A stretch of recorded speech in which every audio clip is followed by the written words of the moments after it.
Hello everybody and welcome back to another Thursday Thought. Today I just wanted to touch on the subject, is it wrong to have fun with your horses? And I know this might sound like a weird subject to get on, and oh my gosh, my sunglasses are crooked.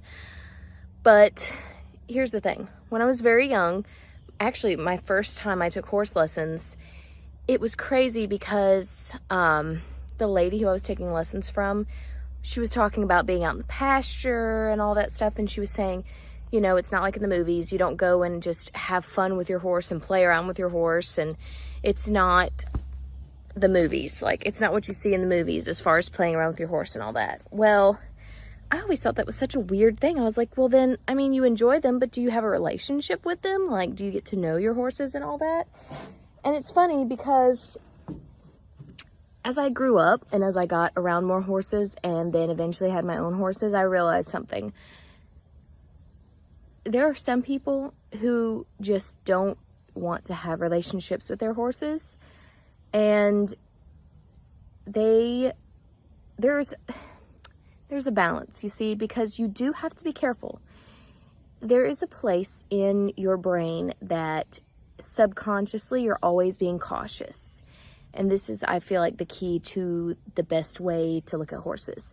There's a subconscious that's always cautious. If something happens, you're ready to move at an instant. You're ready to react in a way that is safe for everybody. But at the same time, you're relaxed. You trust your horse. You're not sitting there scared of them all the time. And I feel like that's the best way to look at owning horses, because throughout owning horses, all three of them, even after I got to know Dash very well, like, I do fun things with them. We do all kinds of fun things. I mean, we go on trail rides. I'm doing different stuff with the horses. Like, we do different things. I sit on them different ways. I mess with them with different things. Always cautious, but I have fun. And I just never understood that. Like, honestly, it is fun.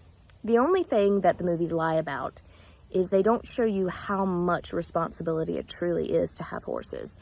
And how much of a headache they can put you through, honestly. Even as sad as those movies are, they never truly give you the feeling of what it truly is like to have horses.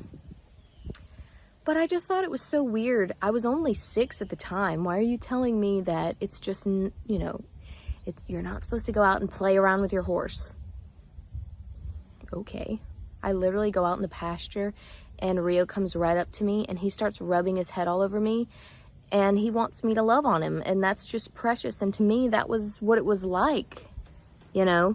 And I've been in the arena before and run around, and they follow me around. They trot following me, things like that. It's all the things that I imagined in the movies. Also learning to ride bareback and learning to ride without a bridle and just trusting the horse and learning to communicate via body language. Like, that's all possible. It's all possible. Now, it does take a lot of work, and you do have to work on not only your own confidence, but training your horse. But it's not something that's impossible. It is possible to enjoy your horse and have fun. Anyways, guys, that's it for today. I just thought I would bring this Thursday Thought. I realized I did not do last week's Thursday Thought, and I am sorry. It was crazy, and I honestly totally forgot about it. It was like, all of a sudden I was like, oh my gosh, I didn't do Thursday Thought. Anyways, I hope this one makes up for it, kind of. But I'll see you in the next one. Bye.